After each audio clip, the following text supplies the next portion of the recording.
വസ്തുതയില്ലാണ്ട് വായിക്കാൻ ഇതുവരെ പഠിച്ചിട്ടില്ലല്ലേ? ഇവിടെ അച്ഛൻ ഭാസ്കർമാരാര്? മഞ്ഞുകാലം തുടങ്ങിയ പിന്നെ അറിയില്ലേ, വെളുപ്പിനെ എണീക്കണ അതിന് ലേശം ബുദ്ധിമുട്ടാ, മുട്ടുമടക്കില്ലേ വാദം. മകരമാസം മുഴുവൻ നീയാ ഇടയ്ക്കല്ലേ? പൈതൃകമായി കിട്ടിയ സിദ്ധിയല്ലേ കീഴ്ശാന്തി? ഈ അവതാണോ ഭേഷായി? അല്ലെങ്കിലും കമ്മിറ്റിക്കാരെ എന്നെ കൂടി നിയമിച്ചതില് കീഴ്ശാന്തിക്ക് ലേശം നീരസം ഉണ്ടെന്ന് എനിക്കറിയാം. ഞാൻ വായിക്കണത് പുറത്ത് കേൾക്കണുണ്ട്. കീഴ്ശാന്തി പ്രതിഷ്ഠയുടെ മുന്നിൽ നിന്ന് പിറുപിറുക്കണത് യഥാർത്ഥ മന്ത്രമാണെന്ന് ആർക്കറിയാം? ശുംഭൻ സംസാരത്തിൽ കൂടുണ്ട്. വേണ്ട കേട്ടോ, നിന്റെ അച്ഛൻ ഭാസ്കരമാരാര് പോലും എന്നോട് തക്കുത്തരം പറയാറില്ല. മനസ്സിലായോ നിനക്ക്? ചന്ദനം തീർന്നു. ആ ചന്ദനമുട്ട എടുത്തിട്ട് അരയ്ക്ക. അതെന്റെ പണിയല്ല. ചന്ദനം തീർന്നെങ്കിൽ വേണ്ട. ദേവസ്വം ബോർഡിന്റെ അമ്പലങ്ങളിൽ വെള്ളക്കയല്ലേ അരച്ചു കൊടുക്കണത്, അത് ഇവിടെ ആകാം. ഭക്ഷണം തർക്കുത്തരേ പറയൂ. നിന്റെ സഹായം വേണ്ട, ഞാൻ അരച്ചോളാം. അങ്ങനെ മാറുക. തിരുമേനി, ചന്ദനം ഞാൻ അരച്ചു തരാം. വേണ്ട, പുലർച്ചെ തന്നെ അപ്പുണ്ടെങ്കിൽ എത്തിയല്ലോ. സൂര്യൻ ഉദിച്ചില്ലെങ്കിലും അപ്പു ഉണരും. തിരുമേനി നട തുറന്നില്ലെങ്കിലും അപ്പു അമ്പലത്തിലുണ്ടാവും. അനിയൻകുട്ടി ഡോക്ടർ ആയില്ലേ? അമ്മ പറഞ്ഞു. പേരിലൊരു പുഷ്പാഞ്ജലി കഴിപ്പിച്ചിട്ടുണ്ട്. അനിയൻകുട്ടി ഇന്നോ നാളെ വരണുണ്ട്. ഓ, അപ്പോഴേക്കും തിരുമേനിക്ക് നല്ലൊരു സൂക്കേട് വരട്ടെ, അവൻ ഭേദമാക്കി തരും. കീഴ്ശാന്തി അല്ലാണ്ട് ആരെങ്കിലും ഇവനോട് വർത്താനം പറയോ? അപ്പു അതോട് വയ്ക്കൂ, എന്റെ വയറ്റിപ്പഴപ്പാണ്. ഇതുകൊണ്ട് ഞാനൊരു വേല കാണിച്ചു തരാം. അപ്പു പറയണ കേക്കൂ, ഈ ഇടയ്ക്ക് കേട്ട വേണ്ട എത്ര പ്രിയം. അപ്പു അപ്പു ഇങ്ങ് തരാനാ പറഞ്ഞേ. തരില്ല. അതങ്ങ് കൊടുക്ക. പറയണ കേക്കൂ അപ്പു. എന്താ അച്ഛൻ എന്താ കീഴ്ശാന്തി ഇത്? അപ്പു അവിടെ നിക്കില്ല. അപ്പു പുറകെ വരണ്ട. ഇല്ല, തരില്ല. പുറകെ വന്നാലും പൊട്ടിച്ച് പുഴലെറിയും. അപ്പു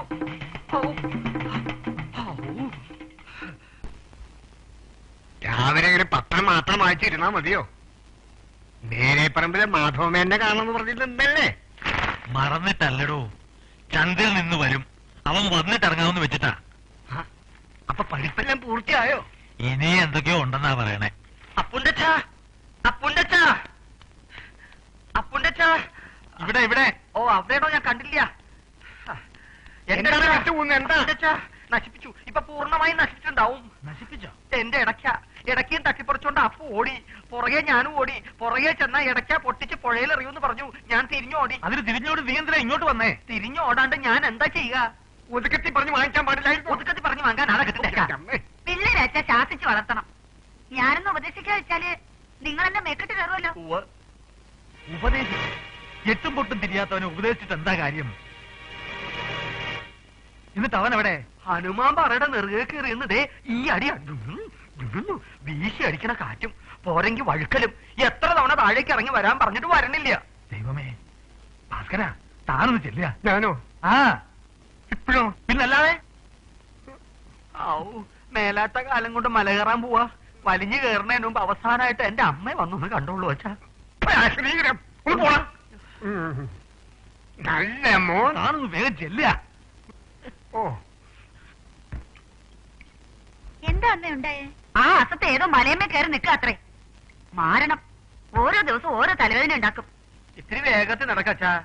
എനപ്പൊന്ന് പതുക്കെ പോടാ. പോവാ. വേദന ഉണ്ടെങ്കിലേ അച്ഛനെ കാലം കൊണ്ട് മുറിച്ചു കളയും. നല്ല രസമായിരിക്കും. നടക്കോച്ചാ.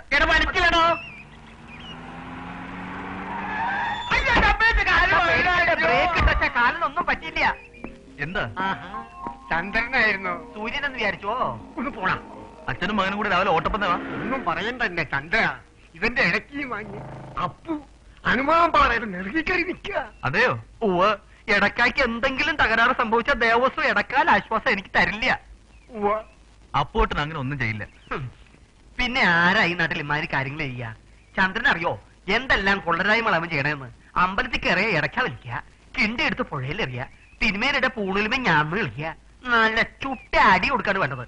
ഞാൻ അടി കൊടുക്കണമെന്ന് വിചാരിച്ചില്ല. അവിടെ വിളിച്ചോണ്ട് വരാ. അതെ, ഞാൻ വരുന്ന വഴിക്കാ കണ്ട. വളരെ ബുദ്ധിമുട്ടി അവിടെ നിന്ന് ഇറക്കി. ആ ഇടയ്ക്ക അങ്ങ് വാങ്ങി തരുമോ? ഇപ്പൊ അല്പ ദേഷ്യത്തില്ല. ഒതുക്കത്തെ ഞാൻ ഇടയ്ക്ക വാങ്ങിച്ച് വീട്ടിലെത്തിച്ചോളാം. വാസിക്കാൻ വരുന്നില്ലേ? അപ്പൊ ഞാനോ? എടുക്കുള്ളൂ. അപ്പഴേ ലേശം ഒന്ന് നീങ്ങി.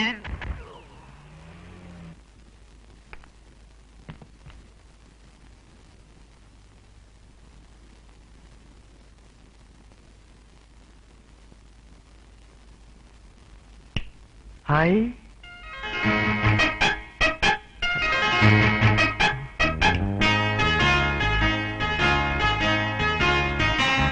എന്താ ഇത്? അതൊക്കെ ഉണ്ടൊരു സൂത്രം. അപ്പോട്ടിന് വേണ്ടി ബാംഗ്ലൂരിൽ നിന്ന് വാങ്ങിയതാ. എന്താന്ന് പറ. പറയാം. കണ്ടോ, ഇനി രാത്രിയില് കറണ്ട് പോയാലും അപ്പോട്ടിന് പേടിക്കാണ്ട് കിടന്നുറങ്ങാം. കറണ്ട് പോയാലും ഇവനങ്ങ് താനെ കത്തും. ഇങ്ങനെ ഞാൻ നോക്കിക്കോ.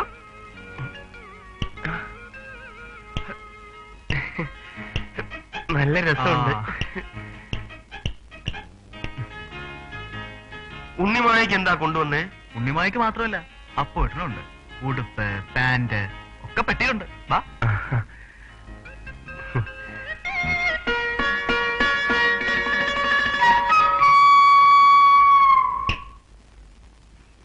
സാവിത്രി, സാവിത്രി.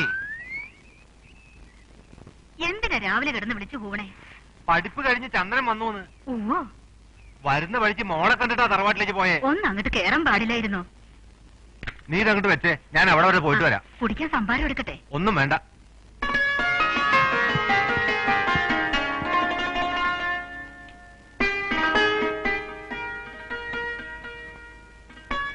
മഴ പെയ്ത വെള്ള ചിലപ്പോ പനി വരും. ചൂടാക്കി കുടിക്കാറുന്നില്ലേ? നാട്ടിൽ വരുമ്പോഴെങ്കിലും കുളത്തിലൊന്നും മുങ്ങി കുളിച്ചില്ല എന്ന് വെച്ചാ. കണ്ടോ ചേട്ടാ, ഇതാ നോക്കി, ഇതെനിക്ക് ചേരുന്നില്ല, വലുതാ. നീ ഇങ്ങനെ ദിവസം ചെല്ലുന്തോറും ചുരുങ്ങി ചുരുങ്ങി മത്തങ്ങ പോലെ ആവുമെന്ന് ഞാൻ വിചാരിച്ചോ? കളിയാക്കണ്ട. ചുരിദാറെന്ന് അറിഞ്ഞപ്പോ നാളെ കോളേജിലൊന്ന് ഷൈൻ ചെയ്യാലോ എന്ന് കരുതിയതാ. ഇത്തരം വേഷങ്ങളൊന്നും നമുക്ക് ചേരില്ല എന്റെ കുട്ടിയെ. അച്ഛൻ ഇപ്പോഴും പഴയ രീതിയാ. സിറ്റിയിലോട്ടൊന്ന് ഇറങ്ങി നോക്കണം. അവളുടെ ആശ അല്ലേ അച്ഛാ? ഇട്ടോട്ടെ. ഇട്ടോട്ടെ. സാരല്ല, കൊച്ചേട്ടൻ പോകുന്നതിന് മുമ്പ് നല്ല കുറെ ചുരിദാർ വാങ്ങിത്തരാം. ആ, കൊച്ചേട്ടൻ തന്നെ അവളെ വഷളാക്കണേ. വന്ന് വന്ന് പെണ്ണിന് പഠിത്തത്തിലൊന്നും അല്ലാണ്ടായി ശ്രദ്ധ. ആണോടി? ആ, അയ്യോ ഇല്ല, വെറുതെ കൊച്ചേട്ടാ. അതെ. എല്ലാവരും ഉണ്ടല്ലോ. ശങ്കരനോ? വരിക വരിക. ചന്ദ്രശേഖരൻ വന്നുവല്ലേ? മാണു വന്ന് പറഞ്ഞപ്പോഴാ ഞാൻ വിവരം അറിയണേ. അല്ല, വരുന്ന വഴി മാളുവിനെ കണ്ടു. അവളേതാണ്ട് അരങ്ങേറ്റത്തിന്റെ കാര്യം പറഞ്ഞു. അതുകൂടി പറയാനാ ഞാൻ വന്നത്. മാളുവിന്റെ അരങ്ങേറ്റത്തിന്റെ കാര്യ കുറച്ചു നാളായി ഞാൻ വിചാരിക്കുന്നു അതങ്ങ് നടത്തണമെന്ന്.